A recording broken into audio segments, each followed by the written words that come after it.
नमस्कार, मैं हूं विद्यासागर। स्वागत है आप सभी का न्यूज वन इंडिया में। तो शहीद सूबेदार राम सिंह का अंतिम संस्कार किया जा रहा है। पंचतत्व में विलीन हुए शहीद सूबेदार राम सिंह। और अब सीधे लिए चलते हैं मेरठ, जहां हमारे संवाददाता अतुल इस वक्त वहां पर बने हुए हैं। अतुल, भौभनी से सभी ने श्रद्धांजलि दी है। बहुत ही दुख का ये पल है और निश्चित तौर पर मेरठ वासियों के लिए, पूरे देश के लिए यह क्षति है। क्या तस्वीरें आप देख पा रहे हैं? देखिए विद्यासागर जी, मैं आपको बता दूं, इस समय यहाँ पर परिवार के जो लोग हैं बहुत ही परेशान हैं, क्योंकि उनके एक परिवार का सदस्य खो चुका है। मात्र 6 महीना बचे थे रिटायरमेंट के। 28 फरवरी 2022 में रिटायरमेंट था। और सबसे बड़ी बात देखने को ये मिली कि 30 साल की नौकरी पूरी करने के बाद राम सिंह जी अपने देश के लिए शहीद हुए हैं। और सबसे बड़ी बात यह है कि मेरठ की इस धरती की कि 3 महीने के अंदर 3 लाल ये धरती खो चुकी है। ये धरती माँ जो है अपने बलिदान हो चुका है 3 लालों को। और वहीं राम सिंह जी सूबेदार की बात की जाए तो लगभग 27 साल इन्होंने जो एंट्री होती है, जो अधिकारियों की एंट्री होती है, उनकी शिक्षा में लगाए थे। लेकिन 3 साल से ये लगातार बॉर्डरों पे थे। और कहीं ना कहीं देखा जाए, परिवार के लोगों की बात की जाए, पिताजी की बात की जाए, इनके जो बेटा है उसकी बात की जाए, उसने साफ तौर पर बताया है कि इनके पिताजी, जो बेटा है उसका कहना है कि मेरे पिताजी का साफ कहना था कि देश के लिए जब तक कुछ कर रहा ना जाए, देश के लिए जब तक कुछ नहीं कर पाए, देश के लिए शहादत ना हो जाए, तब तक क्या आर्मी की नौकरी है। तो इसीलिए कहीं ना कहीं जज्बात था, उस जज्बात को आज राम सिंह जी ने पूरा किया है। 2 आतंकवादियों को ढेर करने के बाद है और राम सिंह जी वीरगति को प्राप्त हुए। मैं दिखाना चाहूंगा यहाँ पे जो मुख्य अग्नि है वो जल रही है। उसके बाद में सबसे बड़ी बात यह है कि यहाँ क्षेत्र अधिकारी के साथ बात की जाए, जिला अधिकारी की बात की जाए, कप्तान की बात की जाए, सांसद की बात की जाए, विधायक की बात की जाए, सभी ने मौके पर पहुंचकर मुख्य अग्नि के साथ साथ और लास्ट सलामी में हिस्सा लिया है। और यहाँ मैं दिखाना चाहूंगा जो आर्मी के अफसर हैं और उनके साथ जो यहाँ संख्या है। बारिश का मौसम है, सुबह से बारिश पड़ रही है। उसके साथ अगर यहाँ की बात की जाए, जनता की बात की जाए, तो आक्रोश देखने को मिला है। लगातार युवाओं के अंदर जो नारेबाजी हो रही है पाकिस्तान को लेकर के, आमतौर पर देखा जा सकता है कि इस समय एक बहुत ही गंभीर मामला है कि जिस तरह से राम सिंह जी की जो शहादत हुई है उस वीरगति को प्राप्त हुई है। और वहां कहीं ना कहीं देखा जाए, जो घर के लोग हैं, परिवार के लोग हैं, वो तो शोक की लहर में है। लेकिन यहाँ पर जो भारी संख्या में सैलाब पहुंचा है, मेरठ वासियों ने लगातार यहाँ जी, पर जो लोग पहुंचे हैं, सभी का साफ कहना है कि पाकिस्तान मुर्दाबाद, हिंदुस्तान जिंदाबाद। जिस तरह से राम सिंह जी को वीरगति प्राप्त हुई है, 2 आतंकवादियों को ढेर करने के बाद जो गोलियां खाई हैं, जो फ्रंट है उस पर 4 गोली लगी है, जिसको देख करके कहीं ना कहीं माना जा सकता है कि राम सिंह जी से जिस तरह से एक बड़ा बलिदान किया है मेरठ की इस धरती पे, 1 लाल और कम हो चुका है जो देश के लिए अपना बलिदान दे चुका है। पिता का साफ कहना है कि मुझे गर्व है कि मेरा बेटा आज देश के लिए कुर्बानी दे चुका है। तो उस पिता की अगर भावनाओं की बात की जाए तो कहीं ना कहीं बहुत हर्ष होता है। आंखें नम हो चुकी हैं। दिखाना चाहूंगा सभी की आंखें नम है, सभी के चेहरे उदास हैं। और देखिए बेटा भी यहाँ बैठा हुआ है, पिताजी भी बैठे हुए हैं, जी। जो राम सिंह जी के पिताजी हैं और बेटा है। आप देख सकते हैं तस्वीर में ये जो तिरंगा है, तिरंगा दे करके अंतिम विदाई की गई है जो अधिकारीगण है उनके द्वारा। अब देख सकते हैं पिताजी भी बैठे हैं, आंखें किस तरह से नम नजर आ रही हैं, बेटे की भी आंखें नम नजर आ रही हैं। बेटा का एक साफ कहना है, जिसमें रात हमारी बात हुई थी, न्यूज वन इंडिया के एक्सक्लूसिव बात हुई थी, उसमें बेटे ने कहा था कि अगर मुझे मौका दिया जाता है तो मैं भी इंडियन आर्मी को ही चुनना चाहूंगा, क्योंकि अपने देश के लिए जब तक कुछ नहीं करा जा सके तो उस जिंदगी का क्या फायदा है। जब तक बलिदान ना हो तो उसमें क्या है। तो उसी को लेकर के, पिता के बलिदान को लेकर जी के, पिता की लाश अतुल, को मुख्य अग्नि को देने के बाद इस समय जी बिल्कुल अतुल, काफी संख्या में लोग वहां पर उपस्थित हैं। सबने भावभीनी श्रद्धांजलि अर्पित की है। अंतिम संस्कार किया जा रहा है।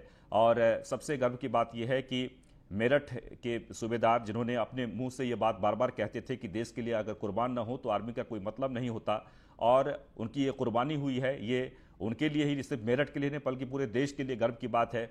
वहां जो आसपास जो लोग बैठे हैं उनसे भी थोड़ा बातचीत करिए, उनके जहन में क्या कुछ चल रहा है। देखिए इस समय हम जो राम सिंह जी के बेटे हैं उनसे ही बात करेंगे। जो शहादत हुई है, आपका क्या नाम? आपके पिताजी की शहादत हुई है, क्या कहना है? मुझे बहुत गर्व है अपने पिताजी। पिता ने देश के लिए कुर्बानी दी है। कितने समय से राम सिंह जी जो ड्यूटी है उसको कर रहे थे और रिटायरमेंट होने वाले? 30 साल हो गए। अंकल जी, आपका क्या कहना है अपने बेटे को लेकर के, जो शहादत हुई उसको लेकर के आपका? इसका बदला मिलना चाहिए। हम क्या कहें? सरकार से मांग करेंगे कि बदला मिलना चाहिए। देखिए विद्यासागर, चलिए, मैं आपको निश्चित बता दूं, तौर पर हम पिताजी देख का सकते साफ हैं। कहना है। जी, बहुत बहुत शुक्रिया। काफ़ी गमगीन माहौल है वहाँ पर, और हम भी सलाम करते हैं, क्योंकि वाकई में बार बार इस तरह की घटना घटती है, इस तरह की खबरें आती है, और जब किसी घर से शहीद होता है तो वहां से परिवार ही नहीं बल्कि समाज, पूरा देश और पूरा जिला झकझोर उठता है। चलिए आगे बढ़ते हैं। खबर लखनऊ से आ रही है, जहां संस्कृत भाषा को योगी सरकार में सम्मान मिला है। सीएम योगी ने भाषा उत्थान के लिए खोला पिटारा। योगी सरकार ने 11 करोड़ रुपए संस्कृत संस्थान का बजट बढ़ा दिया है। पिछली सरकारों में मिलता था सिर्फ 45 लाख का बजट। प्रदेश में संस्कृत निदेशालय के निर्माण को हरी झंडी मिल गई है। मरम्मत और नवीनीकरण के लिए सरकार ने धनराशि दी है। संस्कृत के छात्रों को पहली बार छात्रवृत्ति भी मिल रही है। तो आपको बता दें कि संस्कृत भाषा को योगी सरकार में सम्मान दिया गया है। सीएम योगी ने भाषा उत्थान के लिए 11 करोड़ जो बजट है सालाना वो कर दिया गया है।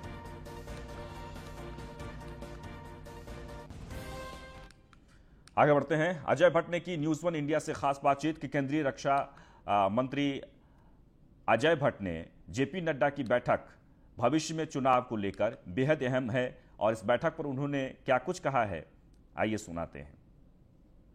सबके लिए पाथेय होती है, बहुत ही महत्वपूर्ण होती है। इसमें हम सारी चीज़ें सीखते हैं और जो सीखी हुई चीज़ें हैं वो दोबारा से उसकी सफाई हो जाती, जैसे शीशे पे धूल बैठती है, शीशा अपना काम पूरा करता है तो उसकी सफाई करने से और चमकता है, तो कार्यकर्ता और ज़्यादा इससे मजबूती प्राप्त करता है। जी 5 साल आप सत्ता में थे तो क्या एंटी इनकम्बेंसी फैक्टर और 3 मुख्यमंत्रियों का आना, क्या ये कोई चुनौती होगा? कोई नहीं। जो कमांडर है सेना का कोई भी, तो वो किसकी ड्यूटी सीमाओं पर लगाते हैं, किसको मैदान में रखते हैं, किसको रसद भेजने के लिए लगाते हैं, ये सब चीज़ें होती हैं। इससे जनता को कोई फर्क नहीं पड़ रहा, बल्कि जनता के लिए अच्छा ही मैसेज जा रहा है। रक्षा राज्य मंत्री अजय भट्ट जी थे जिनका कहना था जनता को विकास कार्यों से सरोकार है, जनता को मुख्यमंत्री बदले जाने से कोई बहुत फर्क नहीं पड़ता। कैमरामैन अनूप भट्ट के साथ Sudeep Jain, News One India, Dehradun. तो बिशन सिंह चुफाल ने न्यूज वन इंडिया से खास बातचीत की है, आइए आपको दिखाते हैं। जनता पार्टी के राष्ट्रीय अध्यक्ष जेपी नड्डा इस वक्त देहरादून में हैं और विधायकों मंत्रियों के साथ समीक्षा करने वाले हैं। हमारे साथ राज्य सरकार के कैबिनेट मंत्री बिशन सिंह चुफाल जी हैं। इनसे पूछते हैं कि जेपी नड्डा जी का ये दौरा कितना महत्वपूर्ण है। चुफाल जी, नड्डा जी का दौरा कितना अहम मानते हैं आप? माननीय राष्ट्रीय अध्यक्ष जी का 2 दिवसीय दौरा ये बहुत महत्वपूर्ण है 2022 के चुनाव को दृष्टि को देखते हुए, क्योंकि इन्होंने 2 दिन का समय दे रखा है। अलग अलग सत्रों में बैठक है, इसमें मंत्रिपरिषद की भी बैठक है, विधायकों के साथ बैठक है।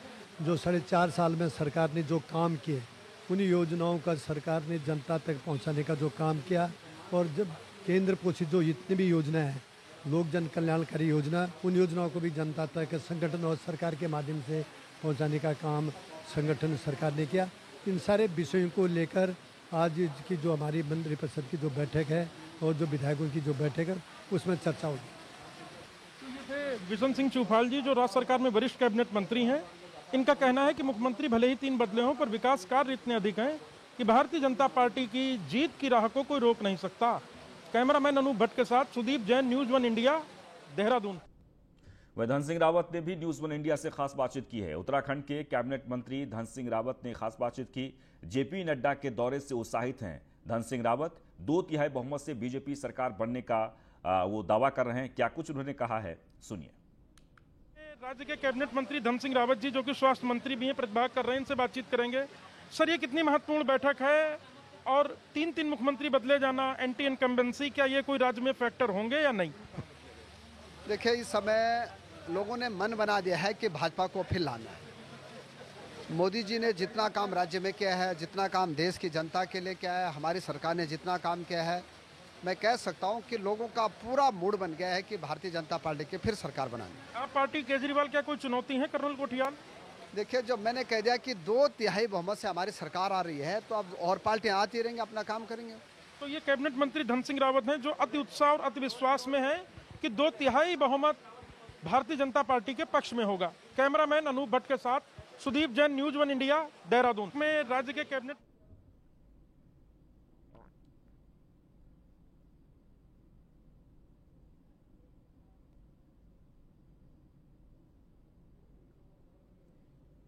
वह तालिबान ने अफगानिस्तान पर कब्जा किया और उस कब्जे का असर हिंदुस्तान पर दिखने लगा है। असर विशेष तौर पर व्यापार पर पड़ रहा है। उन चीजों के दाम बढ़ गए हैं जिनका निर्यात अब तक अफगानिस्तान से होता था। देखिए ये रिपोर्ट।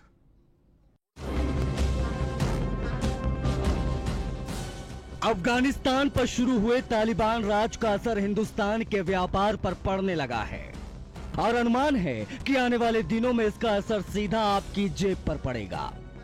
और ये हम यूं ही नहीं कह रहे, यूपी के कई जिलों में इसका असर अभी से दिखने लगा है। रायबरेली और अलीगढ़ जैसे जिलों में इसका असर साफ तौर पर दिखाई दे रहा है। रिपोर्ट के मुताबिक तालिबान के कब्जे के बाद से इन जिलों में हींग, बादाम, पिस्ता, अंजीर और काजू जैसे ड्राई फ्रूट्स महंगे हो गए हैं। अलीगढ़ के मुख्य और थोक बाजार बरदौरी महावीरगंज के अंदर के दुकानदारों का कहना है कि पिछले कुछ दिनों से लगातार हींग समेत कई ड्राई फ्रूट्स के दाम बढ़ रहे हैं। ये व्यापार में जो है काफ़ी तेजी आई है। 3 से 4 हज़ार रुपये किलो जो है वो भाव तेज हुआ है। बढ़िया मालों की शॉर्टेज हो गई है और कंपनियों ने भी अपने रेटों पर पैसे बढ़ा दिए और पीछे से तो माल आने में भी दिक्कत हो रही है। व्यापार तो क्षति हो ही रहा है उसके। दरअसल ये ऐसे उत्पाद हैं जो अफगानिस्तान से इंपोर्ट होते थे, लेकिन अफगानिस्तान पर तालिबान के कब्जे के बाद से ट्रांसपोर्ट बुरी तरह से प्रभावित हुआ है और यही वजह है कि अलीगढ़ के बाजार में इन उत्पादों के दाम एकाएक बढ़ गए। हींग के दाम मौजूदा समय में 3000 से 4000 रुपए तक बढ़ गए हैं। ये बताओ, हींग कब से बेच रहे हो? वो है 20 साल। तालिबान और अफगानिस्तान में जो विवाद फैला हुआ है, जो सरकार चेंज हुई है, उसको लेके हींग पर कितना बड़ा फर्क पड़ा है? बहुत बड़ा फर्क पड़ा है। रेट बढ़े हैं, क्या हुआ है? तेजी आ गई है। ग्राहक लेने में आनाकानी कर रहे हैं क्या? लेकिन असर सिर्फ अलीगढ़ पर ही नहीं पड़ा है, रायबरेली के बाजारों पर भी इसका असर दिखाई दे रहा है। जम्मू कश्मीर में अफगानिस्तान से आने वाली ड्राई फ्रूट्स की सप्लाई पिछले लगभग 15-20 दिनों से बंद है। इसका असर यह है कि उत्तर प्रदेश में भी ड्राई फ्रूट्स के दाम बढ़ गए हैं। रायबरेली के कारोबारियों का कहना है कि वो अफगानिस्तान से पिस्ता, बादाम, अंजीर और अखरोट जैसे बहुत सारे ड्राई फ्रूट्स मंगाते हैं, लेकिन मौजूदा समय में ड्राई फ्रूट्स न आने की वजह से उनके दामों में बढ़ोतरी हो गई है। राजस्थान तो ड्राई फ्रूट का जो है आसमान छू रेट और आम जनमानस को जो है बहुत ही ज़्यादा दिक्कत खरीदने में हो रही है। आम व्यापारी को जो है आम जनता खरीद नहीं पा रही थी। पहले आम जनता भी इतना सही रेट था, कम रेट था कि आम जनता भी इसको जो है खरीद लेती थी। और इतना महंगा हो गया है कि अब इसको लोग खरीदना बिल्कुल बंद कर दिया है। ड्राई फ्रूट को लेकर के ये कहना है कि अफगानिस्तान के नाम को लेकर के व्यापारियों ने लूट मचा रखी। सभी के गोदामों में इतना माल भरा हुआ है कि 2-2, 3-3 महीने सप्लाई नहीं आएगी पीछे से, तो भी किसी को दिक्कत नहीं। उत्पादों के दाम बढ़े तो आम नागरिक, सरकार और दुकानदार सभी पर इसका ठीकरा फोड़ रहे हैं, लेकिन हकीकत कुछ और है। खैर, ड्राई फ्रूट्स दोगुने रेट पर बिक रहे हैं, लेकिन बात यहीं पर खत्म नहीं हो जाती। डर तो इस बात का है कि बड़े व्यापारी कहीं इन उत्पादों की जमाखोरी न शुरू कर दें। देखना होगा कि सरकार इसका समाधान कैसे और कब तक निकालती है। न्यूज़ 1 इंडिया के लिए अलीगढ़ से योगेंद्र और रायबरेली से रोहित की रिपोर्ट। और इसके साथ ही इस बुलेटिन में बस इतना ही, लेकिन आप बने रहे न्यूज़ 1 इंडिया के साथ। नमस्कार।